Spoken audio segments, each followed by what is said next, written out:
ভাইয়েরা আর লম্বা নয়, আলোচনার দিকে চলে যাচ্ছে আমার ভাইয়েরা রে।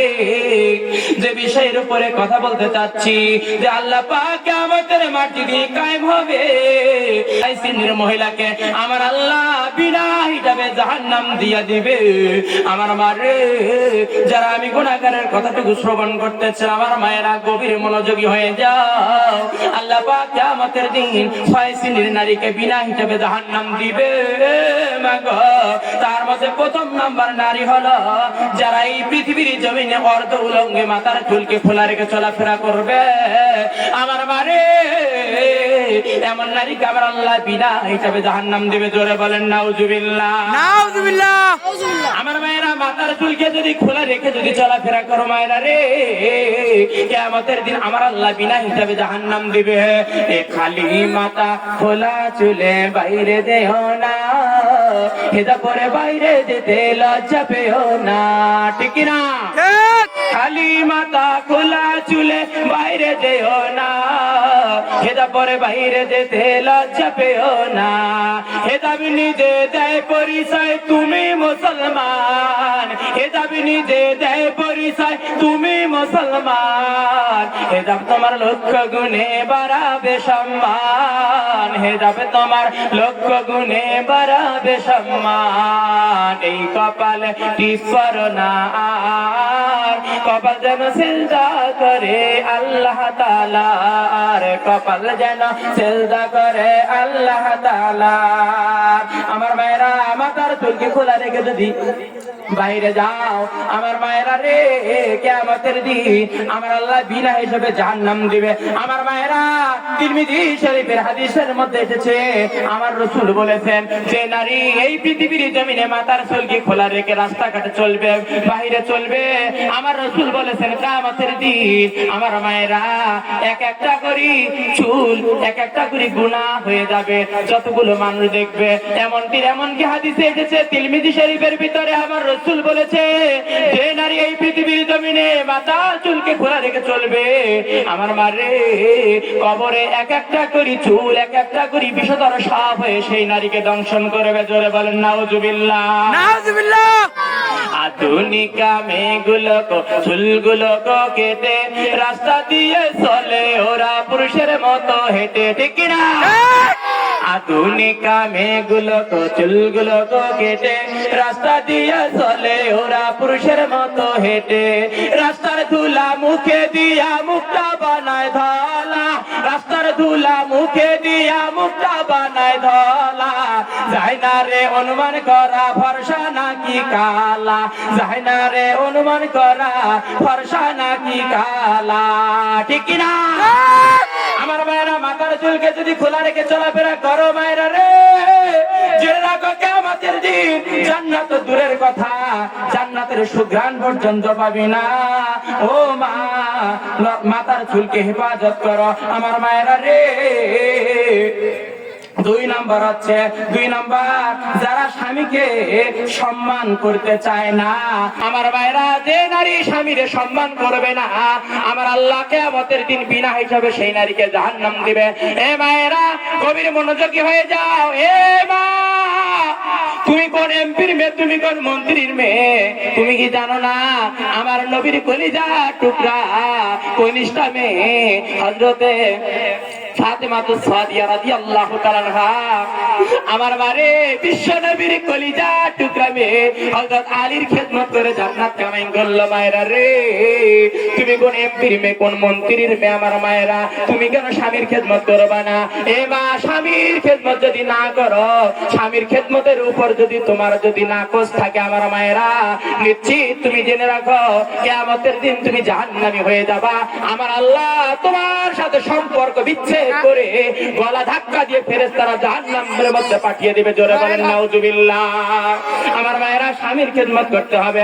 এ মায়েরা রে, আপনি কি জানেন না, আপনি কি জানেন না স্বামীর খেদমত করে জান্নাত পেয়েছে এই পৃথিবীর জমিনে, এই পৃথিবীর জমিনে হযরতে খাদিজাতুল কুবরা রাদিয়াল্লাহু তাআলা আনহা।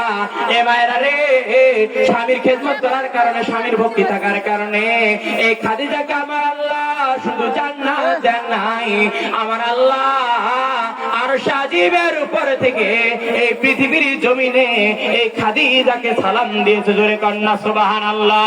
সুবহানাল্লাহ। আমার মায়েরা রে, এই খাদিজা স্বামীর খেদমত করার পরে আল্লাহ তাকে সালাম দিল। আমার আল্লাহ তাকে সালাম শুধুমাত্র দেন নাই, স্বামীর ভক্তি থাকার কারণে আমার আল্লাহ মৃত্যুবরণের পরে হযরত খাদিজার কবরের 3টা প্রশ্নের জবাব দিয়ে দিয়েছেন, জোরে বলেন সুবহানাল্লাহ।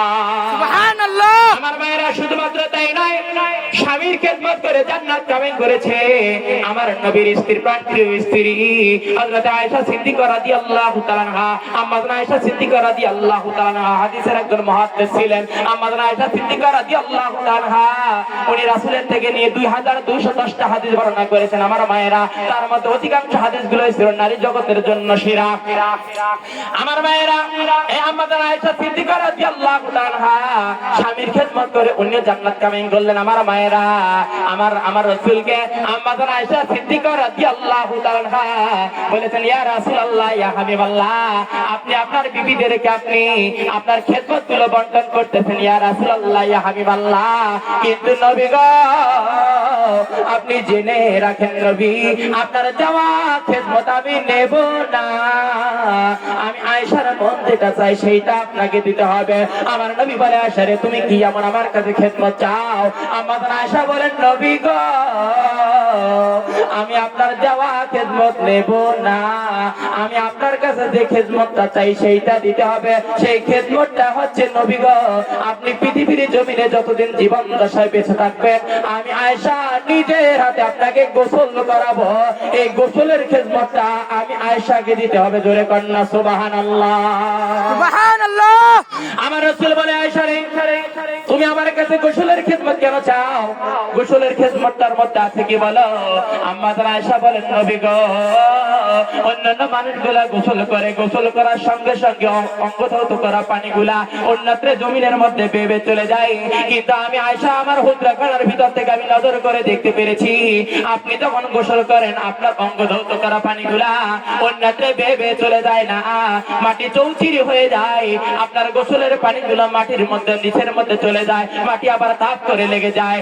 আর আমি আয়েশা হুজরাখানার ভিতর থেকে আমি দেখতে পেরেছি, ইয়া রাসূলুল্লাহ, ইয়া হাবিবাল্লাহ, নবী গো, ওই গোসলের পানিগুলার মধ্যে কি জানি সোনার মতন চিকমিক চিকমিক করে। ইয়া রাসূলুল্লাহ, ইয়া হাবিবাল্লাহ, ইয়া রাসূলুল্লাহ, এই জন্য আমি আপনার গোসলের খেদমতটা চাই, জোরে কন্যা সুবহানাল্লাহ। সুবহানাল্লাহ। রাসূল বলে, আয়েশা যাও যাও, আমি তোমাকে গোসলের খেদমতটা দিলাম, কিন্তু আয়েশা রে, রাখো, ওই যে তুমি আমার গোসলের পানির মধ্যে কি জানি চিকমিক চিকমিক করে তুমি দেখতে পেরেছ, আয়েশা রে, তুমি কি জানো এগুলা কি? আমার অঙ্গ ধৌত করা পানিগুলো আমার আল্লাহ জমিনের নিচের মধ্যে রেখেছে, এগুলা শুধুমাত্র জমিনের নিচের মধ্যে আবার আল্লাহ এমনি এমনি সংরক্ষণ করে রাখেন নাই, এগুলাকে হীরা মানিক মুক্তা সোনায় পরিণত করে রেখেছে, জোরে বলেন সুবহানাল্লাহ। আমার রাসূল বলে, আয়েশা রে, এই পৃথিবীর জমিনে যদি কোথাও যদি স্বর্ণের অভাব হয়ে যায়, কিন্তু আমি নবী বলে দিচ্ছি, আমি রাসূল বলে দিয়ে গেলাম, আয়েশা রে, কিয়ামত পর্যন্ত মক্কার মদিনায় স্বর্ণের অভাব হবে না, জোরে বলেন না সুবহানাল্লাহ। সুবহানাল্লাহ। আমার মারে, 3 নাম্বার যারা স্বামীকে বাদ দিয়া পরপুরুষকে নিয়ে যারা হাসি তামাশা করে, এমন নারীগুলো জাহান্নাম চলে যাবে। এবার গভীর কান লাগাও, আপনারা তো স্বামীকে নিয়ে হাসি তামাশা করেন না, এমনকি হাদিস শরীফের মধ্যে এসেছে, আম্মা জান আয়েশা সিদ্দিকা রাদিয়াল্লাহু তাআলা আনহা যখন চাঁদনি রাত যখন হইতো, এই চাঁদনি রাতের মধ্যে বসে বসে আম্মা জান আয়েশা সিদ্দিকা রাদিয়াল্লাহু তাআলা আনহা রাসূলকে নিয়ে গল্প গুজব করেছিলেন। এমনকি তিরমিজি শরীফের হাদিসের মধ্যে এসেছে, আম্মা জান আয়েশা আর রাসূল চাঁদনি রাতের মধ্যে ওনারা দৌড়াদৌড়ির প্রতিযোগিতা করেছিলেন, জোরে কন্যা সুবহানাল্লাহ। সুবহানাল্লাহ। কিন্তু আমার মায়েরা, আপনারা তো স্বামীকে নিয়ে রং তামাশা তামাশা করেন না, স্বামীকে নিয়ে তো গল্প গুজব করেন না, কিন্তু স্বামীকে নিয়ে গল্প গুজব করলে আমার রাসূল বলেছে ওই স্বামী স্ত্রী জীবনের সগীরা গুনাহ আমার আল্লাহ মাফ করে দেয়। কন্যা সুবহানাল্লাহ। কিন্তু আপনারা তো তাদেরকে নিয়ে করেন না, করেন আপনারা কাদেরকে নিয়ে? রং তামাশা।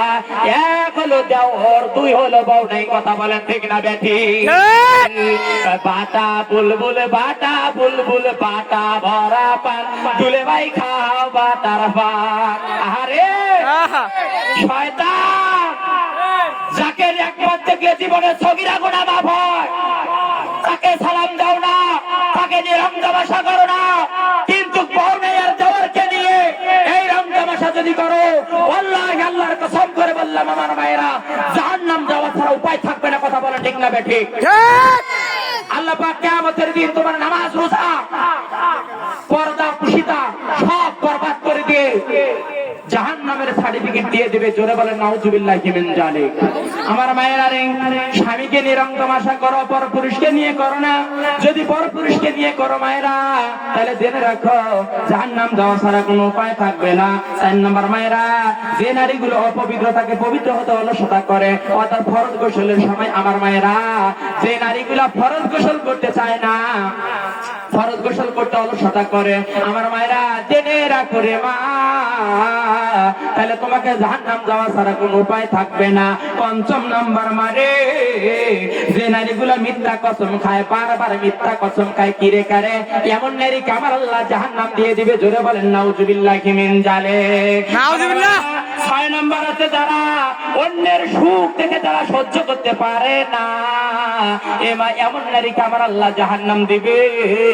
এই পরের সুখকে দেখে সহ্য করতে পারে না, এটা সবচাইতে নারী সমাজের মধ্যে বেশি। কথা বলেন ঠিক না বেঠি? ঠিক।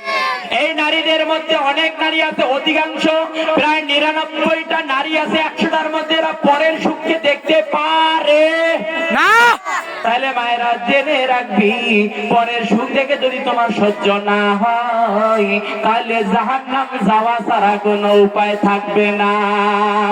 ঠিক। মায়েরা, আমার রাসূল বলেছে, হে দুনিয়ার মানুষেরা, আমি মিরাজ রাতের মধ্যে দেখে এসেছি যে অধিকাংশ নারীরা জাহান্নামের আগুনে জ্বলতেছে। জাহান্নামের দরজার কাছে দিয়ে গিয়ে দেখলাম অধিকাংশ নারীরা জাহান্নামের আগুনের মধ্যে জ্বলতেছে।